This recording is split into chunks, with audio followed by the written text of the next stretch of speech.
What's going on? So I got a message I want to share. It might be a little link with me. So the bulk of it is going to be from Matthew 26. A little bit of it at the end is going to be from Luke 22. They're both regarding Jesus praying before he was betrayed, but there's just two different things in there that I like from both of them. So we'll get into the reading. It'll be verse 39 to 44 for Matthew. And going a little farther, he fell on his face and prayed, saying, My Father, if it be possible, let this cup pass from me. Nevertheless, not as I will, but as you will. And he came to the disciples and found them sleeping. And he said to Peter, So you cannot watch with me 1 hour? Watch and pray that you may not enter temptation. The spirit indeed is willing, but the flesh is weak. Again, for the second time, he went away and prayed, My Father, if this cannot pass unless I drink it, your will be done. And again, he came and found them sleeping, for their eyes were heavy. So leaving them again, he went away and prayed for the third time, saying the same words again. All right, so based off that, anybody who's been around me for the past couple months, I keep saying facts over feelings. Facts over feelings. A concept I love. I really adopted it into my life. Jesus is showing us the blueprint of facts over feelings right here. Keep in mind, Jesus was in his full divine nature, and then he was in his flesh on earth. So he wasn't 50-50. He was 100-100. So he felt anything that we felt, he's felt. So the first time when he's saying, if it be possible, if it can pass, I'm not gonna be mad, right? So that's the human side. But then, he comes to his the divine. And I love later down when it says the spirit is willing, but the flesh is weak. Literally, we're seeing that in motion. Like, yes, his human fleshly body was weak thinking about it. And when we go over to Luke chapter 22, in Luke chapter 22 verse 44, it says, And being in agony, he prayed more earnestly, and his sweat became like great drops of blood falling down to the ground. Like, he was in distress. But that calm and that peace that you get whenever you pray to the Father is irreplaceable.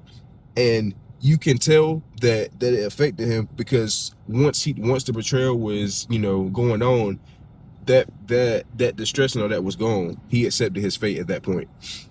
He's fully surrendered to the will that he was sent to carry out.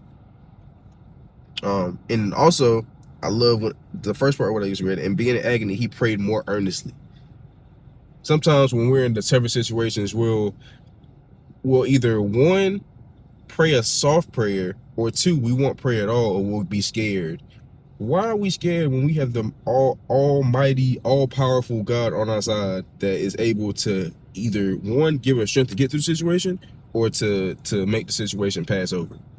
All right, I got one more point and I'll wrap it up.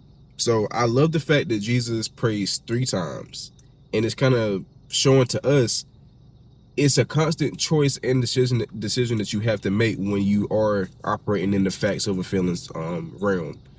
And to me, facts in this situation is just God in general, but I mean his word, his promises, all the good things over the feelings that may be fleeting, the feelings of doubt or anxiety, whatever the case may be, those feelings, or overwhelmed, whatever it is. The more that Jesus prayed, the more that he was comforted, and the more that he was able to align himself again with the will of God. Because yes, he was, like I said, was human, and he was in his divine nature, but with him being the human, he's gonna feel that side. So he had to align himself back with that. And each time he prayed, I guarantee that made it, I'm not gonna say easy, but it made it a little less tough, and made him, his spirit was willing to be obedient to God to carry out his purpose, because he was sent for a reason. And he felt the weight of what he had to do, but he realized that it was bigger than him, and what his purpose was. It was bigger than him, and he had to carry out his Father's business and his Father's will.